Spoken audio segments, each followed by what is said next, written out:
Salam sejahtera kepada doktor dan semua. Nama saya Jaya Shalini Dureraj, nombor matrik 280945.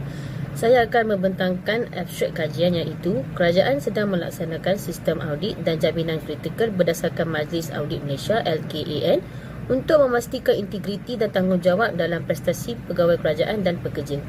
Sistem ini bertujuan untuk mengekalkan ketulusan dan mengurangkan korupsi dalam pelbagai sektor dengan laporan kepada Dewan Rakyat. Pendekatan sistematik kepada pengurusan operasi dan struktur organisasi adalah penting untuk memahami prinsip dan dasar pengurusan. Kerajaan juga menekankan pentingnya tanggungjawab dan keperluan kerajaan yang kuat dan bertanggungjawab untuk memastikan perkhidmatan awam.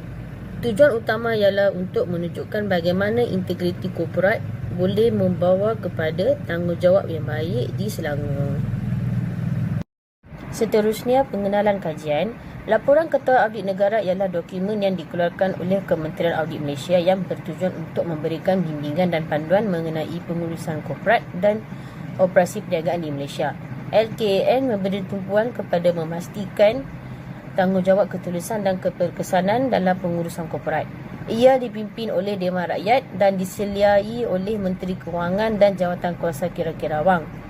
LKAN juga bertujuan untuk memastikan integriti dan tanggungjawab dalam pegawai kerajaan dan pegawai kerajaan yang boleh dipengaruhi oleh risiko reputasi dan bias individu. Laporan ini diserahkan kepada Dewan Rakyat untuk pemeriksaan dan kelulusan. Seterusnya, laporan itu juga menekankan pentingnya pengurusan yang baik dalam menangani kepentingan awam dan memastikan integriti sistem pengurusan korporat untuk meningkatkan accountability di Selangor. Objektif kajiannya pula ialah objektif ini bertujuan untuk mengenal pasti integriti dan kebolehpercayaan Agensi Audit Malaysia LKAN di Selangor.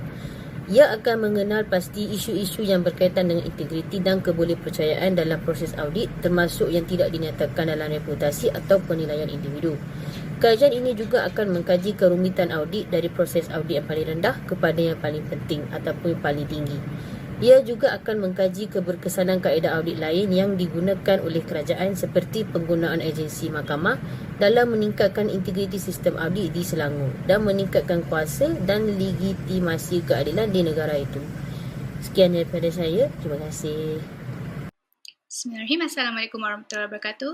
Nama saya Nurdina Azmi binti Azrin, nombor matrik 291597. Jadi saya akan menerangkan tentang masalah kajian. Jadi masalah yang dihadapi yang dibincang dalam kertas kajian ini adalah tentang accountability, penjawab dan teguran daripada laporan Ketua Audit Negara LKAN ke atas negeri Selangor. Jadi banyak permasalahan tentang integriti dan accountability penjawab awam atau pegawai kerajaan negeri tetapi tidak dilaporkan kerana ingin menjaga reputasi dan imej kaki tangan dan jabatan. Jadi LKAN ini berfungsi untuk memastikan bahawa tiada penyelewengan yang berlaku di dalam negara. Hal ini kerana LKAN haruslah dibentangkan laporannya di Dewan Rakyat. Selain itu, ia merupakan satu pemeriksaan, analisa dan nilaian yang berterusan yang sistematik ke atas penyata kewangan, rekod, operasi dan pentadbiran sesuatu organisasi. Jadi ia menentukan sama ada prinsip-prinsip perakaunan, polisi-polisi pengurusan, peraturan dan prosedur dipatuhi sepenuhnya. Jadi kajian ini bertujuan untuk mengkaji sama ada pelaksanaan sistem integriti korporat ini menggalakkan hasil accountability yang baik di suatu negeri. Okay, baiklah, seterusnya ialah kajian lepas. Jadi yang pertama saya akan menguraikan definisi konsep. Jadi integrity dan accountability ialah konsep asas dalam etika dan tadbir urus. Sering dikaitkan dengan individu, organisasi atau sistem yang beroperasi dengan ketulusan, kejujuran dan rasa tanggungjawab. Integriti merujuk kepada kualiti bersikap jujur, mempunyai prinsip moral yang kukuh dan mematuhi kod etika. Ia melibatkan ketekalan dalam tindakan, nilai, kaedah, langkah dan prinsip. Seterusnya, accountability iaitu kewajipan atau kesanggupan menerima tanggungjawab terhadap tindakan, keputusan dan akibat. Oleh itu, integriti dan accountability adalah konsep yang berkait rapat. Jadi seseorang atau organisasi yang mempunyai integriti lebih berkemungkinan bertanggungjawab terhadap tindakan mereka kerana mereka dipandu oleh prinsip etika dan komitmen untuk melakukan perkara yang betul. Jadi accountability ni memperkukuhkan integriti dengan memastikan individu atau entiti bertanggungjawab ke atas tingkah laku dan menerima kesan daripada tindakan mereka.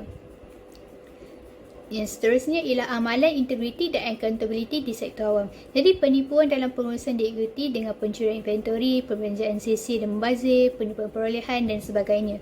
Jadi perkara ini telah berleluasa di dalam sektor awam. Jadi kalau perkara ini terus diamalkan, ia boleh membawa kepada penipuan dan tingkah laku yang tidak beretika yang boleh menghabiskan sumber organisasi akibat pendedahan kepada penipuan. Jadi Badan Berkanun mestilah mengekalkan tahap integriti korporat yang tinggi kerana ia akan meningkatkan prestasi organisasi dan boleh membina reputasi kerana mereka sering diperhati oleh orang ramai. Jadi konklusi daripada perkara tersebut, pada tahun 2013, semua jabatan awam di Malaysia diwajibkan mewujud unit integriti sebagai pusat tumpuan pengurusan isu berkaitan integriti dan etika. Akhir sekali ialah kekurangan pakar audit di sektor awam. Jadi kekurangan kaki tangan dan mempunyai politik dalaman menunjukkan kekurangan ketulusan dan accountability awam daripada faktor utamanya berlakunya penyelewengan dalam satu organisasi. Jadi salah laku terlalu banyak menyebabkan kerugian besar kepada orang ramai dan tidak dapat dikenal pasti. Oleh itu, pegawai dan kaki tangan audit memerlukan latihan untuk menentukan perkara yang cukup penting untuk menjamin pelaporan. Dan untuk latihan untuk pegawai kerajaan mengenai konsep perolehan awam, objektif, proses dan rasional. Jadi kerajaan negeri mesti mempunyai pengauditan dalaman yang tersusun dan baik agar urusan dalam organisasi berjalan dengan lancar. Sekian daripada saya, terima kasih. Assalamualaikum dan selamat sejahtera. Nama saya Nur Aina Natasha binti Jasmine, matrik nombor 291611. Hari ini saya akan menerangkan tentang analisis dan juga dapatan kajian. Jadi saya akan menerangkan tentang teguran terhadap pihak berkuasa tempatan negeri Selangor. Jadi, merujuk kepada penyata laporan Jawatankuasa Kira-kira Wang Awam Negeri Selangor mengenai laporan Ketua Audit Negara bagi Negeri Selangor pada tahun 2019, Negeri Selangor telah menerima teguran yang dilakukan atas kerajaan negeri itu sendiri akibat daripada pengurusan wang yang kurang memuaskan dan harus dipertingkatkan. Ia susulan akibat daripada masalah yang berlaku ekoran daripada kerajaan negeri yang tidak mengutip pinjaman-pinjaman yang dibuat oleh pembeli kerana syarikat yang menguruskan pinjaman tersebut sudah tidak beroperasi. Oleh itu, menurut Dewan Negeri Selangor, bagi mengatasi masalah atas teguran yang diterima itu, Perbendaharaan Negeri Selangor telah melakukan satu inisiatif dengan membuat penjadualan semula bayaran pinjaman bagi mengelakkan kegagalan daripada membuat sebarang pembayaran pinjaman berlaku.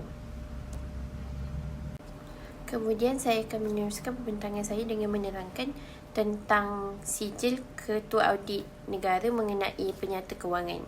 Jadi, sijil Ketua Audit Negara ini telah disediakan yang menetapkan dua jenis pendapatan audit, iaitu pendapatan tanpa teguran dan juga pendapatan diubah suai.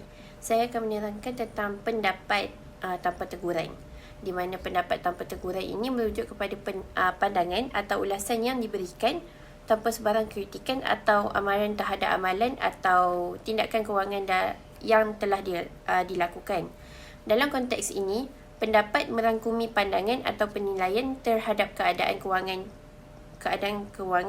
pengurusan dana atau pelaksanaan dasar kewangan tanpa disertai dengan sebarang teguran atau saranan untuk perbaikan. Secara umumnya, pendapat tanpa teguran boleh bermaksud penerimaan atau pengiktirafan terhadap cara pentadbiran kewangan dilakukan atau menunjukkan adanya kekurangan atau kelemahan yang perlu diperbaiki. Oleh itu, ia boleh dianggap sebagai penilaian positif terhadap prestasi atau amalan kewangan yang telah dilaksanakan. Seterusnya, saya akan meneruskan pembintangan ini dengan menerangkan tentang pendapat diubah suai, di mana pendapat ini telah diklasifikasikan kepada tiga jenis pendapat. Yang pertama ialah pendapat berteguran, yang kedua ialah pendapat bertentangan, yang terakhir sekali ialah penafian pendapat. Pendapat diubah suai merujuk kepada proses pengkajian semula atau pengemas kinian pandangan atau penilaian mengenai sesuatu perkara dalam bidang kewangan. Konsep ini melibatkan penyesuaian atau perubahan terhadap pandangan asal berdasarkan kepada maklumat terkini, perubahan keadaan atau faktor-faktor lain yang boleh mempengaruhi penilaian kewangan. Dalam erti kata yang lain, pendapat diubah suai menunjukkan perubahan atau penyesuaian terhadap pandangan asal yang mungkin dibuat oleh pentadbir kewangan berdasarkan kepada situasi semasa atau perubahan dalam persekitaran kewangan. Ini penting dalam memastikan keputusan kewangan yang dibuat adalah berdasarkan kepada maklumat terkini dan relevan, membolehkan pentadbiran kewangan membuat keputusan yang lebih baik dan berkesan. Kemudian saya akan menerangkan tentang pendapat berteguran dan juga pendapat bertentangan, di mana pendapat berteguran merujuk kepada satu proses di mana pihak-pihak yang berkaitan memberikan pandangan atau komen mengenai aspek-aspek tertentu dalam pengurusan kewangan suatu entiti. Pendapat ini biasanya diberikan dengan tujuan untuk meningkatkan kecekapan, ketelusan dan juga accountability dalam pengurusan dana dan sumber kewangan. Malah, pendapat berteguran melibatkan pertukaran pandangan dan penilaian yang boleh membawa kepada pembaikan atau penambahbaikan dalam amalan pentadbiran kewangan. Pendapat berteguran boleh datang daripada pelbagai pihak seperti auditor, pihak kewangan atau pihak pengurusan itu sendiri. Ini merupakan satu mekanisme penting untuk memastikan keberkesanan dan keberlanjutan pengurusan kewangan sesebuah organisasi atau entiti. Manakala bagi pendapat bertentangan, ia merujuk kepada perbezaan pandangan atau pendapat yang timbul di kalangan individu atau pihak yang terlibat dalam proses pengurusan dan pentadbiran kewangan suatu entiti. Konsep ini berkaitan dengan perbezaan persepsi, nilai atau pendekatan terhadap isu-isu kewangan yang boleh muncul di peringkat organisasi, agensi atau badan kewangan. Pendapat bertentangan dalam konteks ini tidak semestinya melibatkan elemen perselisihan yang merugikan. Ia boleh melibatkan perbezaan pendapat yang sifatnya teknikal, strategik atau berhubung dengan polisi kewangan. Dalam beberapa situasi, pendapat bertentangan dapat memberikan input yang bermanfaat untuk memperbaiki proses pengurusan kewangan dan membuat keputusan yang lebih baik. Yang terakhir sekali, saya akan menerangkan tentang penafian pendapat, iaitu penafian pendapat ini dikeluarkan apabila juru audit tidak dapat memberikan keyakinan bahawa penyawata kewangan entiti adalah bebas daripada kesilapan bahan atau penyelewengan material. Yang terakhir sekali daripada saya ialah saya akan menerangkan tentang analisis sijil Ketua Audit Negara dalam penyata kewangan.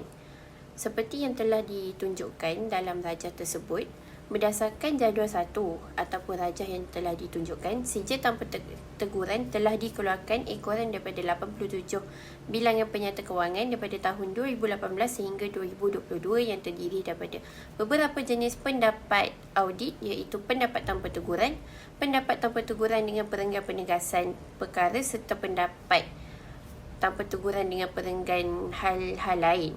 Bagi pendapat diubah suai terbahagi kepada 3 jenis, iaitu pendapat berteguran yang menjumlahkan sebanyak 16 bilangan penyata kewangan daripada tahun 2018 sehingga 2021, di mana pendapat bertentangan telah menjumlahkan sebanyak 4 bilangan penyata kewangan dan penafian pendapat pula menjumlahkan sebanyak 1 bil penyata kewangan. Assalamualaikum Dr. Zuriana dan semua. Nama saya Nur Nashr Rosna, nombor metrik 291443. Saya akan menjambung dan membentangkan bahagian penerapan indeks accountability.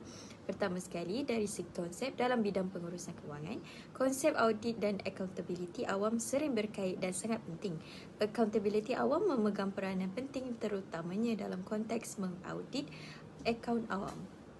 Menurut maklumat yang dibentangkan dalam jadual 1, terdapat 5 skor penerapan di mana skala 1 dan 2 menandakan tafsiran negatif. Masing-masing menunjukkan tidak atau kurang memuaskan. Skala 3 menunjukkan tahap pematuhan yang memuaskan terhadap peraturan kewangan yang berkaitan dengan pengurusan kawalan, belanjawan, resit, perbelanjaan dan pengurusan atau akaun amanah dan dana amanah. Skala 4 pula menunjukkan tahap prestasi yang baik, manakala pada skala 5 berada pada tahap prestasi yang cemerlang dan memuaskan. Berdasarkan jadual di bawah, ini merupakan skor indeks accountability bagi 6 tahun iaitu tahun 2016 hingga tahun 2021. Baiklah, yang pertama sekali, skor penerapan AI pengurusan kewangan negeri Selangor di peringkat 2016 disifatkan sebagai yang paling berpotensi dan cemerlang sebanyak 96.02. Sebaliknya, pada tahun 2017, tahun ini berada pada tahap prestasi yang bertaraf tidak memuaskan dengan skor indeks sebanyak 57.91% sahaja. Sehingga di peringkat 2018 hingga 2019, kedua-dua ini mendapat penerapan cemerlang dengan skor sebanyak 94.92% dan 94.66% dan terus mengekalkan penerapan indeks yang seterusnya baik dengan skor sebanyak 89.59% pada tahun 2020 serta accountability index berada pada tahap baik juga pada tahun 2021 dengan skor 86.45%. Graf ini merupakan data yang diambil dari skor indeks dari tahun 2016 sehingga tahun 2021. Pengauditan melibatkan penelitian, analisis dan penilaian yang berterusan dan teratur terhadap penyata kewangan, rekod operasi dan pentadbiran organisasi. Tujuannya adalah untuk mengesahkan pematuhan kepada prinsip perakaunan asas, dasar pengurusan, peraturan dan prosedur. Matlamat pengauditan adalah untuk mengesahkan pematuhan terhadap keperluan dan peraturan undang-undang sambil mengenal pasti sebarang faktor atau elemen yang boleh menghalang kecekapan, keberkesanan dan ekonomi dalam konteks perakaunan negara. Bagi meningkatkan dan memperkukuh prestasi kewangan, kerajaan negeri adalah dinasihatkan untuk mempertimbangkan tindakan berikut. Yang pertama ialah mengiktiraf prestasi cemerlang yang dicapai oleh pelbagai entiti pentadbiran negeri, khususnya yang melebihi tahap prestasi 90%. Yang kedua, bagaimanapun adalah dinasihatkan agar kerajaan negeri Selangor menumpukan perhatian kepada peningkatan kestabilan kewangan seperti yang dibuktikan oleh angka prestasi hasil dan prestasi perbelanjaan, memastikan sasaran belanjawan dipenuhi secara konsisten.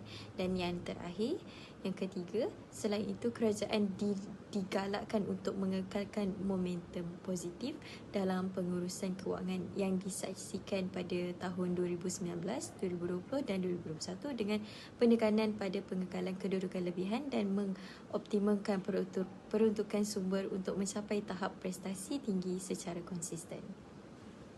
Sekian, terima kasih.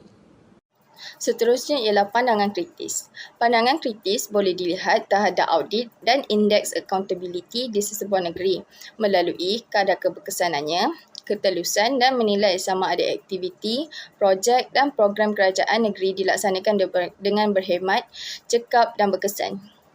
Terdapat beberapa kajian di peringkat antarabangsa yang mana mendapati indeks persepsi kita tidak menurun adalah disebabkan sistem perolehan kita dan wujudnya orang tengah sebagai pengantaraan. Walaupun isu ini dilihat sebagai suatu persepsi tetapi perlu diberi perhatian secukupnya.